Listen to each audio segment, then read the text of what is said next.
GTM Growth Fam. Time for another episode. And today I have the espresso martini connoisseur, sales genius, wizard. I don't know what else to call this man. I have our very own Arno from Dune Analytics with us here today to really dive deeper into how do you think about data analytics, sales, enterprises, and everything in between. So Arno, thank you so much for being here. Yeah, thanks for having me, Arnaud, and thanks for the compliment. So Arnaud, first question to you is where does the obsession for espresso martini come from? Ooh, Why I don't know that if, one drink? well, I've been always a big fan of just crafty cocktails, in general. I don't drink a lot, but when I do, I kind of prefer like one quality one. So I think martini has been always a choice for me. And then I'm also passionate about coffee, espresso, macchiato, and whatnot. Same thing. Don't like to drink a lot, but I think this is a theme here. Always go for high quality. I think, this is a drink that has been more popular, at least in the States or globally in the last couple of years, but I had a pleasure to discover it maybe 15 years ago. A friend from London took me to this really great hotel bar and discover it and kind of fall in love with two passion or at least two flavors that I like. That's lovely. And I know like you actually spent over a decade in Web2 enterprise sales and marketing, where I believe you've been everything from VP of sales to advisor to, and you've really looked at a whole spectrum of how Web2 enterprise sales functions. And now, of course, you came into Web3 with Tatum, I believe, and now with Dune. What I did want to understand is what was like a mental shift that you almost had to make, or was there even one with when you work with Web3 companies, Web3 projects, with Web3 startups, and how different is that conversation or that system or that operation of dealing with Web3 companies compared to Web2 companies? Yeah, and yes, the VP and the title were great, but I also started at the bottom as an SDR and sales engineer. So I think it's kind of interesting to see like how sales enterprises just generally scale up. And I think the first thing that I noticed when I was even evaluated like GTM or even sales role in crypto is that there's actually a very few I would say tech startup in crypto that are run as a true SaaS Web2 companies. And I think there is obvious reason why. I think tokenomics or even like the nature of the blockchain of a product. But I think for me, I saw an opportunities, and I think like the most successful crypto companies today, the ones that are actually selling a software or platform to be more specific, right, or solutions, are the ones that are able to blend the two, which is I would say some traditional sales foundation that comes from how it works in Web2, which is what most SaaS company follows. And there's different playbook, there's different ways to do it. But generally speaking, there has been successful playbook for decades mixed with, I would say, the crypto industry, which gets into like, you probably have different ICP, you have people that are hiding behind PFPs, you have people decentralized across the world. I think that shift to me was pretty obvious when I first joined Tatum. So number one, most of the crypto go-to-market team are not good operators. I believe in a few principles. One is execution with discipline. So I think bringing that to a crypto company, but also to the go-to-market and sales team was the first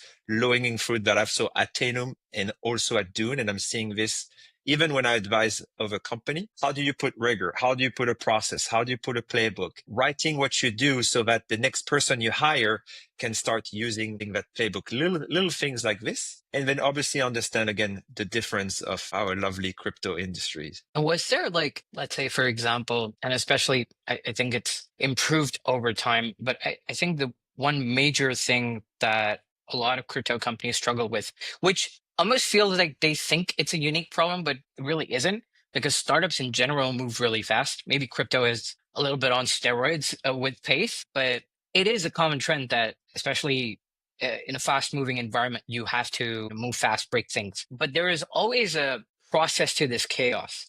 I'm curious to know when it comes to your work at Dune, how do you sort of set up processes because you're targeting a lot of different user segments. You're targeting everything from like hedge funds to a degen crypto investor. You're now also targeting developers with the new product that you've launched. I want to understand when somebody's trying to set up a process for sales, for building a pipeline, for thinking about operations. How do you process it, and like how do you recommend that other teams process that? Yeah, I mean it's hard, right? It's how do you bring a product to market or even a company to market? And I think quite often crypto is very technical by nature, and I think we have this tendency to lead with the technical rather than maybe to maybe understand how we're going to bring this product to market. You know, most product, even outside of crypto, even outside of tech, don't make it, right? And some of our greatest ideas of all time, because either there were no product market fit, wrong timing, you name it. And I think the way we have becoming better and better at Dune is a little bit like reverse engineering and really understanding, being very crisp on who is this product for. And yes, you're right. Everybody's using Dune. You have, TradeFi, Wall Street guys. You have some of the largest, obviously crypto project. You have large team, medium-sized research team, and also like the retail division. But we're becoming very, very, very good at like narrowing down those different ICPs, ideal customer profiles, and which products they should use within the realm. Now Dune has a lot more product to use than just, maybe you might think just dashboard. There's actually a lot more than this. Which product is for who? What is the job to be done? Do we have product market fit in this specific category, the matrix of product and ICP? Who's our competition within that? What is our product gap? What is the messaging? What is the value prop? And I think we do that very, very well now. It took us a while. This is an art to do that. And I think it's been a big focus of my job, in this first 2 years that I've joined the company. So if you do that, it helps us, I think, also build better products, to be quite frank, instead of just launching something and hope like it's going to work, or like, build it and they will come. Well, unless you're Steve Jobs, I don't know a lot of, product and companies that are able to do that. So it's a lot more, I would say, coordinated, cross-functional approach when it comes to launching product and also, making money, revenue, because we're not, we're in the business of, growing an exciting startup, not just, being a nonprofit. No, absolutely. And I know, like, especially because there are so many different user segments, just the data set that Dune has access to is immense. I'm sure, like, the team also has discussions on or advises other companies on, or projects come to you to get that information as to how market sentiment shifts or how the market in general reacts to certain things playing out there or happening. When you do advise, or let's say when you do talk to some of the more institutional players who are doing it professionally, and they're looking at Dune as the source of truth, how do you balance the fact that, yes, we're a source of truth, but at the same time, there is a lot going behind the scenes that's just as important as the data that is being shown to you on the dashboard? Because in the traditional sense, with Web2 companies, when they are building like data to analyze a specific project, company, ecosystem, so on and so forth, they also understand the mechanics behind that.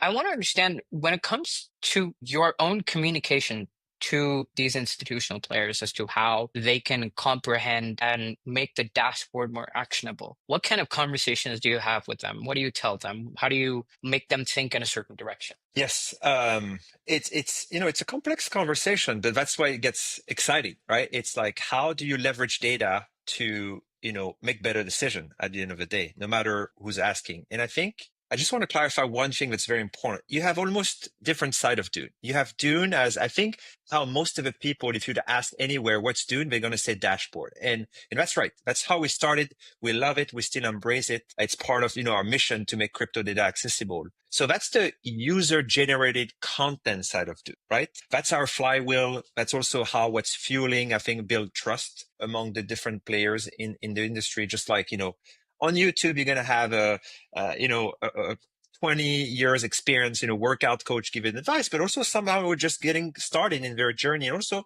perhaps providing some decent advice as well. So what I'm trying to say about that is you have sort of the analytics that is available on Dune through the realm of dashboard, provided by tons of different teams and organizations, which is a great source of, I think, intel and pulse of what's happening in the market. Like literally, before something gets out on crypto Twitter, a pretty big news, I can guarantee you that a few hours later, there's actually a dashboard, because, or maybe a few days before, because the source of truth, as you said, is on Dune, but more importantly, it's within the data. Now, the real interesting part is how do you interpret this, right? So you can obviously look at the data, the dashboard that has been created. And this is great. That's the whole point of having an open data platform. But I think what's very important is like, we as Dune don't define what is the source of truth. We're trying to make the data as easily accessible as we can across 100 plus chains. So that's 1.5 million data set. That's pretty much more data than all the crypto companies combined. And I think what's very interesting when you talk to, let's say, large enterprises is it's not so much around the dashboard because they can build their own analytics, right? It's more like, how do we combine this abundance of data? We say sometimes you're data rich, but you insight poor. And I think that's really what the conversation is around with those large organizations. They're used to deal with a lot of data coming, let's say, from TradeFi over. I think what they're more interesting is like, where to find really that, I don't want to say alpha because it's not just about, trading, but it's really about combining the right information, meaning the right data, understanding the nuances. Now it's getting extremely complicated. We were in EVM. Now, obviously, we are in EVM and non-EVM. Every chain is different. Even sometimes, God forbid, EVM chain now has nuancing and forks and upgrades. And now you have non-EVM launching an EVM, side chain and parachains. I mean, I could talk about it forever. But the point is, I think we're trying to be this hopefully source of truth, this intermediary between, 0 and 1 at, the blockchain, which ironically, if you think about it, is accessible for everybody, right? It's the first time, and that's the beauty of blockchain. Right? It's a ledger, everybody can access it, but it's so hard and it's so complicated. So we're trying to be this, like, again, a little bit this agent in the middle, trying to make it things simple, both for like individual and large organizations. In this case, they can really find the insight to, could be deploy, billions of dollars of capital or find a new trends in the data or the patterns. No, it makes a lot of sense. Just to also pick on one of the things that you said, when it comes to the Dune AI product, I know you did an interview with WorldChain where you briefly mentioned about that specific product.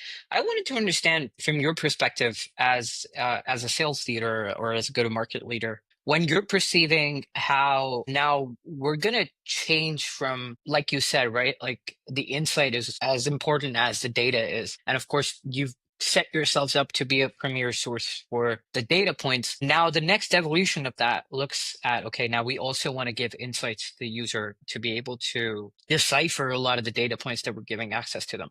As a sales and go-to-market leader who's speaking to a lot of ecosystems, right? We're probably thinking about something similar, like, okay, we need an AI for our documentation, or to explain people to in their language, in terms that are comprehensible by them.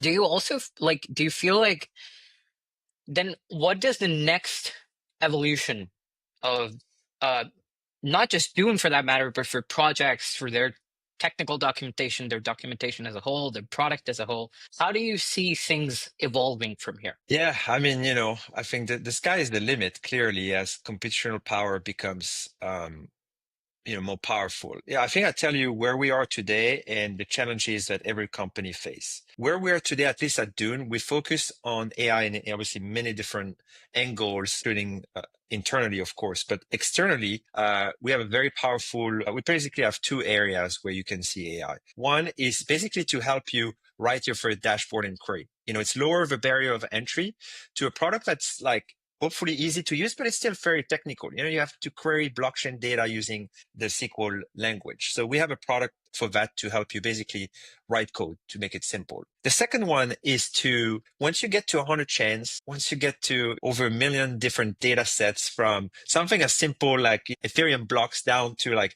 Uniswap V4 hooks, God knows who can understand that, you will build basically an agent to help you understand the different data sets, what's behind it, how to use them, because it's really like the devils is in the details when it comes to blockchain data. I think so far the healthy challenge for anybody is to make the AI or MCC truly understand what's happening, let's say at the contract level. There's a lot of advancement, but it's very hard actually today. I haven't seen really like a large scale product that can get to the details of understanding all those nuances. Yes, there's a lot of AI today that I think are focused more on trading because it's pricing. It doesn't matter if it's the price of a stock or the price of a token. Like doing analysis on pricing is fairly easy with AI in general. So I think that's most of the application that I've seen today. But an agent cannot understand how to combine, different data sets to get to a stable coin understanding unless that data is already available. So I think that's really the next gen when it comes to let's say the on-chain data category. It's really having an AI that is able to dive at the smart contract or the event level. So something very deep and understand the difference between how a Solana transaction is being built or how swaps happen on a specific dexes. So that's exciting. I think so far for us at Dune, we try to be probably a little bit more at the lowest level, meaning our job is to make the input as best as possible. So that way you can build your product or your engine on top of Dune, rather than perhaps us, although we do have some AI product, but having to build, 50 different little agent out there. So we try to focus on the data side like we are today. And then you build your product, you build your dashboard, you build your interpretation layer on top of Dune moving forward. No, it makes a lot of sense. And just to stay on the AI agents bit of it. So I've been asked by at least 10 Web3 founders on trying to understand how they can leverage AI agents for business development. I know this team, I think they're called EndReach, who basically built like a Telegram bot that could talk to your potential leads, set up calls, so on and so forth. So it almost feels like the dream of some founders, like, okay, I don't need to have a sales team, right? And I can do it all on my own, especially as a technical founder thinks about it. I wanted to understand from your vantage point, is that an exaggeration of any kind? Or do you feel like maybe it's not there yet, but eventually at a certain level, business development will be done by AI agents? And why I ask that is my own personal experience of doing BD for several years. I know that it's Web3 sales and BD is very relationship oriented. It's very tight knit. Do you feel like there is an element of AI agents coming into that system at all? Or do you feel like, maybe not now, maybe in the future? I think there is 100%. I think we have to be very specific on where we think the added value is today or maybe in the future. I think the relationship component is hard to go away, but I think for certain product and perhaps category, maybe in the SMB or mid-market kind of range, like a customer hypothetically should be able to buy in a way that's self-serve, maybe even more automated with some sort of like agent to guide you through the steps and then being able to buy your product. Our history have proven itself that at a certain even dollar amount, no matter the product, human wants to talk to someone. As much as the product might be fairly simple, there's got to be an interaction. Usually it's around, it depends on the company and the people, but once you reach like 10K, even like a year, which is not a big contract value in the grand scheme of things, like you do have kind of this natural desire to, maybe invest a little bit more time of that beyond just an agent, arcs of things like this. I think the way we look at it at Dune, in my perspective, is I'm trying to build the best team ever. Like Navy SEAL Team 6.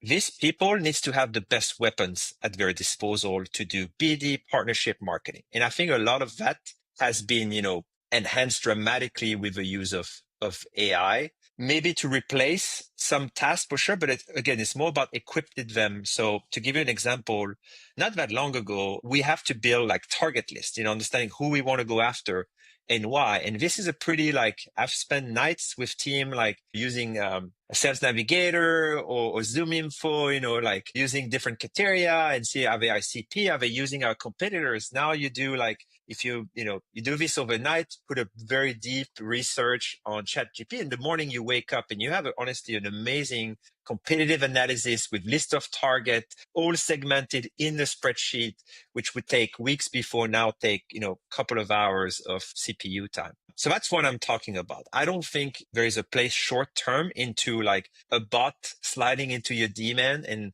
I don't know if you saw, I recently posted on LinkedIn. I get 12 to 15 minimum LinkedIn inbound every day. I read all of them. I respond to all of them within 24 to 40 hours. The number of ones that I deem meeting my expectation as a sales leader is close to none, which shows that I think sellers have becoming a little bit lazy when it comes to outbound perspective, to be quite frank, which I think the ones that are successful today is the ones that leverage AI to make them better, content creation and lead targeting and things like this, researching. But at the end of the day, like if you're not willing to put in the work, like I don't think sellers are going to see the conversion and the results. And you've actually been seeing this since, I believe, 2019, if I'm not completely mistaken, with Mondo Brain. So that perspective definitely is interesting for me. I wanted to pick your brain a little bit more on, you said building a SEAL Team 6 of people around you for sales and marketing. What characteristics, if somebody like a founder watching this wants to build like a SEAL Team 6 for sales and marketing, what qualities are you looking for? What characteristics are you looking for? What backgrounds are you looking for? Talk a little bit about that. Yes, and by the way, there's a lot of different ways to build a very efficient performing team in go-to-market elsewhere. It's just like, the way I've done it, and it's proven to work for me. And quite frankly, it's also probably my personal style, by the way. So I think some of the things, without getting to the actual professional skills, some of the attributes that I'm always excited about is, I mentioned execution with discipline. I think everybody that works in the teams that I've led before are good operators. They understand, the mission, they understand the project, they can break it apart, and really are extremely high, I would say, accountability level. I'm looking for integrity and loyalty, because I think that's how, when you are in difficult moments, that's usually where high performance shine. I'm looking for curiosity, to be honest with you. I mean, quite often you have a lot of, especially in sales, where people think always they know better and they are the one to do the talking. I tend to find that curiosity always lead to people that wants to gather information and have a pretty strong growth mindset. I'm looking for competitors. Now, don't get me wrong. I don't think a team should be solely made of what's known like the A or A plus players. I think everybody that's telling you this is actually wrong. You can't have 11 Messi or Ronaldo in your team. Like you can't. It actually would be worse. It's good to you should have a couple, and you should have also very talented players to surround them. They should all have a competitive mindset, no matter if you are a data analyst or, a social media manager, or even, I think, a sales rep, which is kind of maybe a bit more natural. So I'm definitely looking for that. Like, does this person wants to win? Does this person wants to put the benefit of a team also before their own personal interest, specifically in, let's say, early stage startup? And it's kind of hard sometimes, specifically when you get to like the AE or BD, which naturally maybe have maybe a bit more of a lone wolf attribute, which is normal and probably expected as well. So those are things that are very high for me when I hire, no matter the role. Those are definitely things that are up in my book. I love how none of the points that you mentioned actually spoke about you need to be Web3 native. And this is a personal, I'd say, pet peeve of mine, because I believe like everybody enters the industry at some point, and their success is not dependent upon whether they're Web3 native, but it's actually dependent upon the fact that how curious are they, how quickly can they learn, and how quickly can they execute. These principles don't change regardless of whatever industry we're talking about. One thing that I did want to ask you, like, is it was fascinating to look at your LinkedIn, Arno, just by the way, because if you actually look at it, every single company Arno has worked on has gone acquired.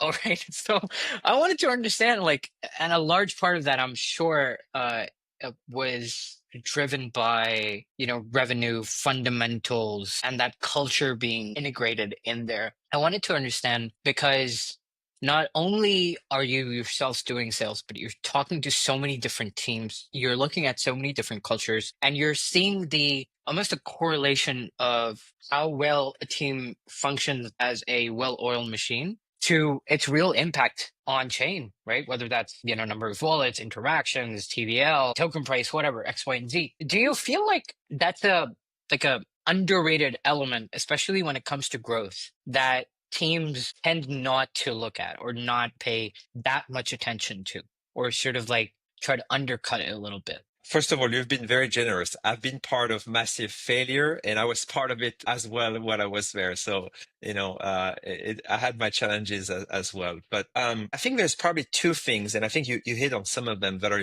probably quite, I don't know if it's misunderstood or maybe not quite. Yeah, it's one is I talked about it is being good operators. Crypto companies, for the most part, 90+%, and people are going to hate me to say that, they're just not good operators. And then the second part is the concept of making money. Like I use this term, maybe I force myself even to say it, but when I'm in crypto circles outside of trading, which is kind of ironic, people want to literally make money while they trade, even if it's not their full-time job. Like all of us probably trade a little bit on the side. But when it comes to make money as a crypto company, it's like people becomes uncomfortable. Talk about this is like, why do you want to make money? Is there a way to do it differently? I'm like, no, unless, we're a VC-backed startup at Dune. We have goals. We're very transparent. We have a board. And I think this concept feels uncomfortable in many, I would say, crypto circles. It's like, well, can you offer this for free to people? I'm like, we'll do what's best for our company to grow, to onboard people, to follow our missions. And I've always been kind of surprised of that reaction to date. Yeah. And I think to answer your question, I think the companies that are most successful today in crypto, and again, people have different objectives, people have different business model, different products. So this might not apply all the time, but they are great operators. And this is a bit of a blank statement, to be honest. Everybody's going to understand, but what does it mean? It's basically able to set up targets, being accountable with deadline. It's things like follow up in crypto is like, I haven't seen in my life, like people not following up like this, like telling you they're going to do something without even telling you by when or why. And I can tell you 90% of the time, it's not going to happen by the date they say they're going to do. So those are just very simple examples, but you could see that if it doesn't work at the top with whether you use OKRs, whatever system you use that you're comfortable. I think Coinbase is a great operators. I think everybody knows it. And to your point, it shows in the results of a company. There's no question about it. Now, it's not the only source of success, but I think it's the foundational. And it's what I'm looking for, either when I join a company or when it comes to like, what do I bring behind, my skills and a little bit of expertise is like, that's the way I like to operate. I've actually, on this podcast itself, I've spoken to a lot of different people who've come from the Web2 world and understand that those fundamentals are going to be critical for the long-term success of your project. Really interestingly, the last episode I had with Mia, we also spoke about this, where we said, like, I think crypto is at an inflection point where we're growing up as an industry and realizing that you need to make money to survive and run a sustainable business. So really poignant points that you made. One more thing that I did want to ask you, when it comes to, let's say, a founder's role in understanding sales as a function. So what I mean by that is, for example, a lot of the times, especially because a lot of founders are technical and a lot of them are not coming from the Web2 world, it's sort of like they've grown up in Web3, but they've been successful enough to raise money and go out and think about sales. And like, it's such a common anecdote for Web2 founders. Like, your number one job is to sell, right? But somehow in Web3, founders think their number one job is to build product and ship features, which is backwards. And I know we've already spoken a lot about this, but I did want to understand maybe some of the projects that you advise on, or some of the more natural conversations that you have, that events that you go to. I did want to understand, like, is there a mindset problem for founders? Is it like, no, that's how the industry functions? Like, everybody thinks about, hey, like, I need to hit X number to be able to launch a token and list a token on XYZ exchange, and that's my end all be all? Is it that? What is that? Because and why I'm asking you this is because you've looked at very drastically different perspective of Web2 and Web3. So I do want to understand, like, how do you see the dichotomy between them, especially from a founder's vantage point? Yeah, so I think there's a couple of issues to start with. First, you mentioned it, so the tokenomics kind of component, which obviously doesn't exist. And there's some beautiful element of having a token and obviously community-driven approach towards that. I think the issue when it comes to sort of the revenue-driven mindset is that the TGE, at least these days, seems the end goal. Versus to me, when I look at the TGE, is like, you're just opening the restaurant. What you did leading up until this point was great, was prep, right? So if you're the owner of a restaurant, you're a GM, whatever, like you've worked so hard, you know, think about the menus and you hire and you train everybody. Now the restaurant is open. We're just getting started.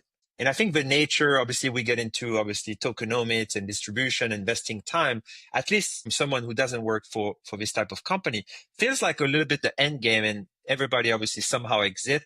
Not everybody in the same boat, but you know what I mean? It's like we've seen it many, many times, which I think give a bad taste to people in industry and even like employees of company. I think the second, I would say, challenge that we face is, to your point, is founders tend to focus on product first. And I think it's okay in some instances where, you know, you're looking for product market fit. You don't want to monetize to put, you know, additional.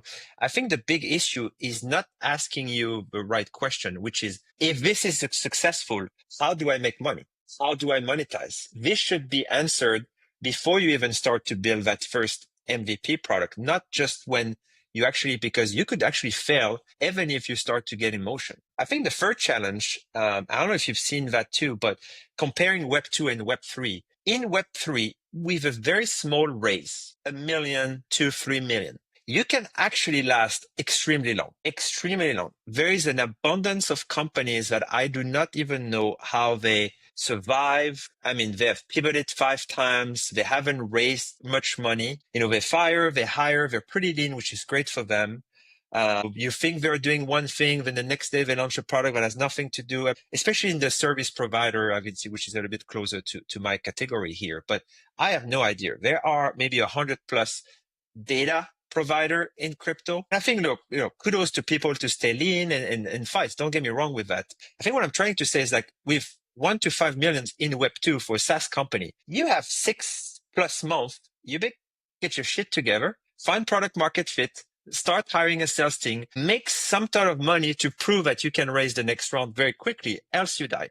And I think, like, I've seen it so many times across so many companies because of that. That creates a little bit of a over-indexing on the product first and shipping features without thinking about how do we acquire customer, how do you retain an even free one, to be honest with you, not even like paid customers. So to me, that created a little bit of a negative, you know, a bit of a vicious circle, because, you know, and then you get that next, you know, 500 to 2 million check left or right. You know, it's not that hard, you know, in the grand scheme of raising. And then we're off for 2 years. We'll figure it out. We'll pivot. We'll go get a grant from, you know, we change from one chain to another. It's happening a little bit less these days, but I think, you know, we've seen that many, many times. So I think this is not healthy. I think what I like specifically, and kudos, shout out to the Dune founders, Frederick and Mats. You know, Frederick is a product guy, is more like the visionary, and Max is your tech guy. But together we had this vision, which is still the case today after 7 years at Dune, which is kind of like pretty impressive to, like,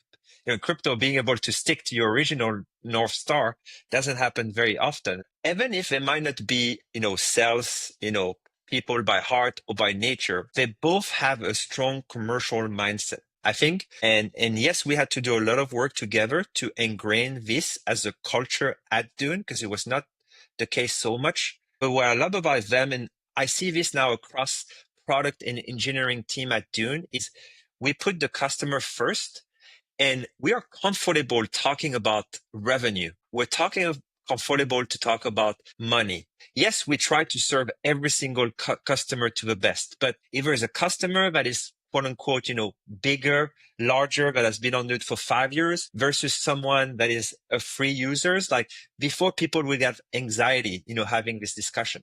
Now it's becoming more natural. And I think that's okay. It's not that we are, you know, making favorite. It's part of running a business, right? Going back to the restaurant analogy, if you have a regulars that's spending, you know, 10,000 a month at your restaurant, bringing you guests, it's probably fair to say that you're going to have a little bit of a better service, not to, again, diminish from all the other net new customers that you have working at the door. And I've seen this at Dune. I think I've seen it across other startups, where I think having a more commercial mindset teams definitely yield higher result. And I think you probably saw them, like, being the successful one, even in the bear market. And it's really interesting that it's great to limit where the new product that you've launched also gives developers, founders the ability to look at some of these, what I like to call stickiness metrics, and figure out, like, do they have people coming on over and over again? What's your retention? And so that you can build a base for like a longer period of time. This has been a really insightful conversation. I just have one final question. Is actually, I'll say it's two. I couldn't decide which one to ask, so I'll ask both of them. One is, what's your number one sales book recommendation? And the second is, if you could retire and sip martinis for the rest of your life on in some place, where would that be? All right, sales book. I have many. I would say it's actually not a sales book, but it's very well known in the sales circle. Is Never Split the Difference. He was one of my teacher. He came for a couple of negotiation class. He's a well-known author. Mr. So it's a very famous book. People might be, but what it really teach you is understanding how to communicate efficiently with people. And I've recommended this book to anybody in my teams. People actually use it even at home to discuss with their kids, because it's all about, we're all negotiating all the time. I know negotiating gets a little bit of a bad rap, and, he was an FBI hostage negotiator. So hence the title, you cannot split, this is not, you offer 100, I offer 50, we walk away happy at 75. You cannot really split the difference in the context of a hostage negotiation. There's tons of different scenarios in the book. One of my mentor, Jock McMahon, recommended it. This guy has done pretty much everything in SaaS sales. Great book. So I highly recommend this one, but I'll send you a full list that you can share on Twitter. I have 4 or 5 books that every time that someone works in my team, they get 5 books that I highly recommend to read. So I'll share that with you. As far as best place, it's interesting because I'll be honest, I don't have one, but there are definitely places in the world that interest me. So I was born and raised in France, as you can probably tell from the accent, came to the States about 20 years ago. I'm a US citizen, so I definitely have that dual culture. I love Miami, which is my home now for the last 5 years. I think being close to Latin America, I would say that I tend to, default to spending time down there. It's close, obviously, to some of the Latin culture that we found in Florida. I was down there in Buenos Aires not that long ago to prep for Dev Connect in November, which is also where we'll have DuneCon, the global conference. So I would say, yeah, you take me on a sunny beach, maybe in Brazil or in Latin America, find me a relaxing place with my family to enjoy an espresso martini, and also play a little game of paddle, which is my second passion, which is a racket sports that's becoming growing even in the crypto circles, and I'll be a very happy person. Just on the sales book recommendation, it was a purposeful question because there isn't a single sales leader that I've ever met that has one book. All of them have okay, I have these 10 books, go and read the hell out of them. So I knew you're gonna say that, so I had to ask that question. And yeah, that's definitely split the differences on my list as well. Well, Arno, I think this has been a really insightful conversation. I think first of its kind. I have not seen somebody talk about in depth about sales and crypto, selling products, thinking about them, thinking about culture, thinking about team. So thank you so much for doing this. This was really awesome. Thank you, Arnaud. I'm really excited. No, it was a great time. I have, like you said, many friends and familiar faces that have been on your podcast. I've learned a lot. So thanks for having me, and watch out for the book list recommendation. I'll definitely share that with you. Thanks to everyone who tuned in. See you in the next episode. GM, bye-bye.